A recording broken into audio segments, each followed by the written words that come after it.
Welcome to beautiful sunny San Diego. We are here to introduce and welcome 130 of the best rehab chiropractors in North America. We're getting started with a VIP Day Friday. We have live events Saturday, Sunday, and VIP Group 2 on Monday. We are going to blow some minds and we are ready to go.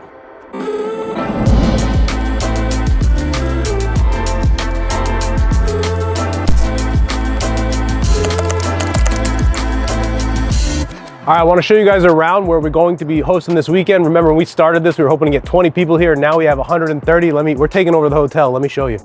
All right, so here's our lobby where we will be having lunch. This is the ballroom. We have the whole suite to ourselves, the whole room for the weekend. And let me bring you over into our VIP boardroom style. So our VIP room is exactly what it looks like. It is for our highest level mastermind members where they can learn strategy, they can implement, they can learn how to hire, learn finance. So let me bring you to that room. It is a true boardroom style, small group. There are only 12 people allowed in that room. All right, so I'm taking you inside of the boardroom. As you can see, we're only allowing 12 businesses in this room, and they get inside access to me, strategy, business planning, finance, expert marketing, and sales tips. And they understand everything that goes into running a world-class business. I think the biggest thing that I've always said about Mastermind is just understanding what's possible. When I started in this process, I thought that my business was just going to be very small because that's all I saw. And when I got around people that thought bigger and did bigger than I did, I got the idea of what was possible. And then I could start putting a plan together, put the work in, and now we see what happened. We have people flying in from Canada. We have, I think, 25 states flying in, East Coast, South, Midwest, obviously the West Coast, California. And so I think last count, there was over 25 states and Canada that will be here in attendance this weekend. I think the only way that you succeed in business is that if you always provide more value than people are paying. And so when people leave here and we hear within the first couple of weeks of things that they've taken and implemented right away, and they're making more money and they feel more confident about their business, the takeaways that people get, we just know at this point that it's basically a lock that if they go home and do anything, they're going to see a positive return on investment from attending. The ones that are the most successful, actually, the lucky ones, are the ones that have to get on a plane and fly here. Problem is most of us get in our day-to-day and we don't have time to think, plan, and reflect. So if you get on a plane to fly here, you're in there for a weekend for 2-3 days and you have notes. That plane ride home is the best business lesson you will ever get. Reviewing your notes, putting a plan in place, and getting to implement. All right, we're excited to have everyone here and bring you along on our weekend.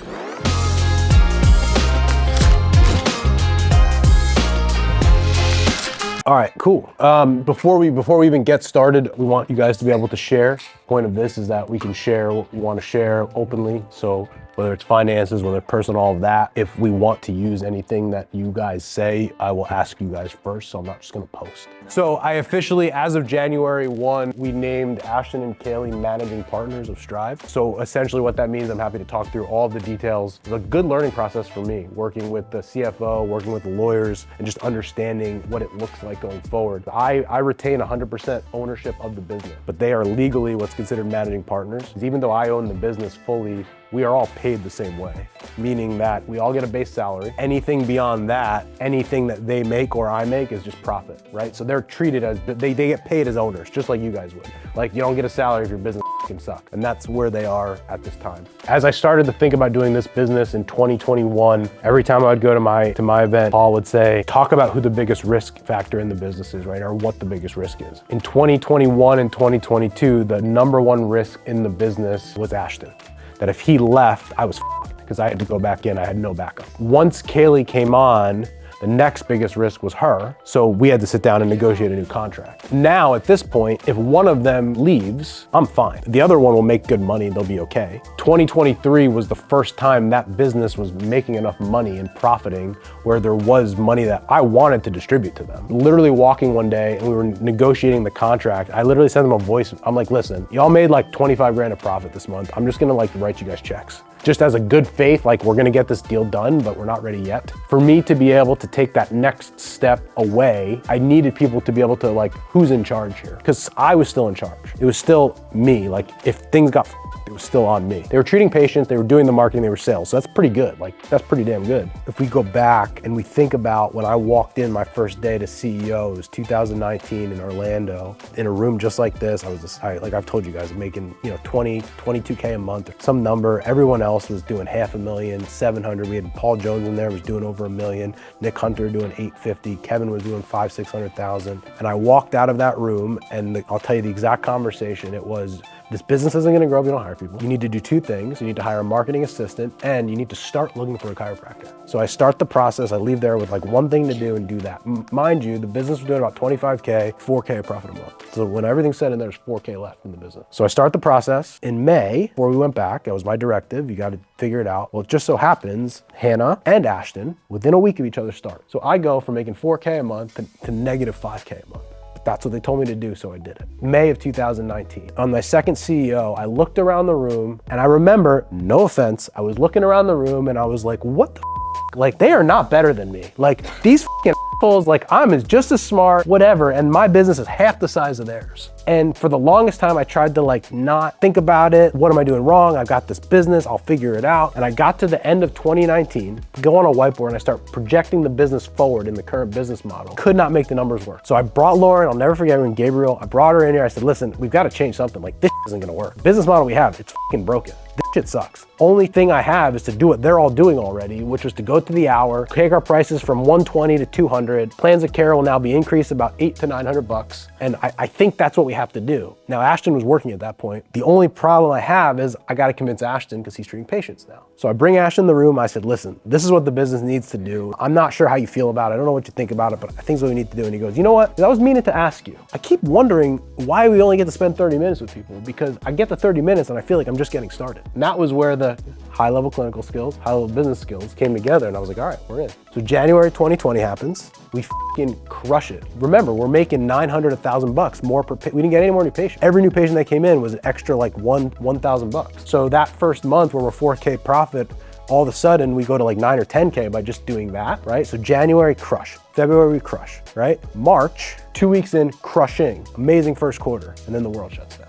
Fucking ends. We go home, we're like, I guess we're closed? Like, I guess, I don't know what we're doing. Hannah, I said, I don't know what's going on, but you gotta tell me how much are you gonna need to survive, because I don't know what's about to happen right now. But we had money in the bank. Why? Because I raised prices, we were good, all that. We didn't see a patient in person until after Memorial Day. But you know what we did do? We worked our asses off. Why? Because I went to the CEO meeting. They told me I needed to hire 2 staff. I saw everyone's business, which caused me to raise price. And the reason why I was able to keep all of them when every other business fired all their employees, furloughed their employees, and do all of that is because I made 2 decisions. I hired the right people, and I saw the business around me, and I raised my price, which gave me probably an extra 20K, which was an extra about month and a half of runway, that if not being in that room would have never happened. I hope this was valuable, and just understand that it's just going to become more accountability, more value, more growth going forward. So if you've enjoyed this, I think you'll get a lot out of the next step. So let's go to lunch.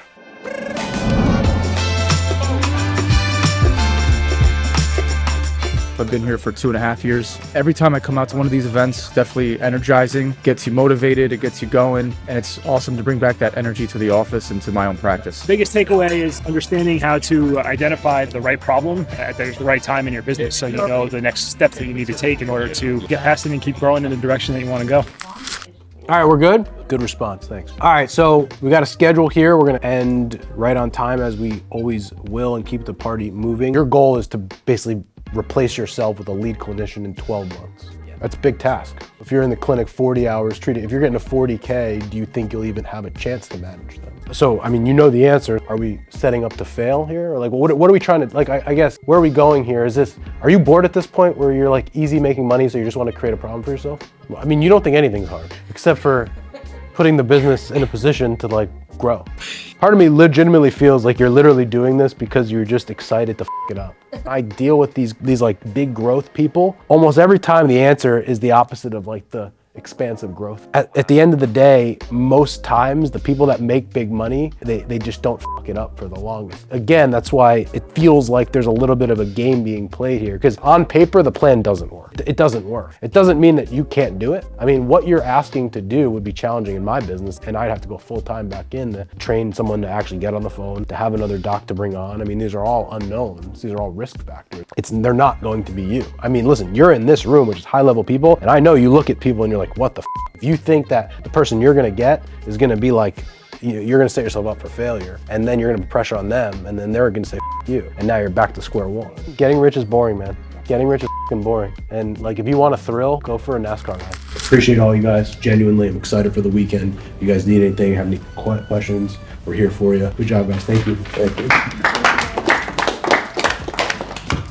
say like the biggest key takeaway is that I need to allow myself to trust others, as I can't grow the business by myself. So I need to allow myself to trust others and not let previous experiences with other employees that didn't work out kind of prevent me or hold me back from growing the business. My biggest takeaway for today was, what's the one decision I can make that has no downside? It's kind of hard sometimes in day-to-day business. It's like every decision you make has positive and negatives, but like when you're trying to scale and grow, where the position that I'm in, what's the guaranteed win that you know that there's no downside to? Just wrapped up VIP Group 1 on Friday. Biggest takeaway for me is always about the people. If you want to grow your business, if you want to grow what we want into a big enterprise, we call it Justin Inc., Colton Inc., Mark Inc., we have to make sure that we build it with people. You will only grow as much as your people do. Leadership, leadership, leadership. I can't wait for this weekend. We got a big show planned, a lot of fun things, and I can't wait to see everybody there.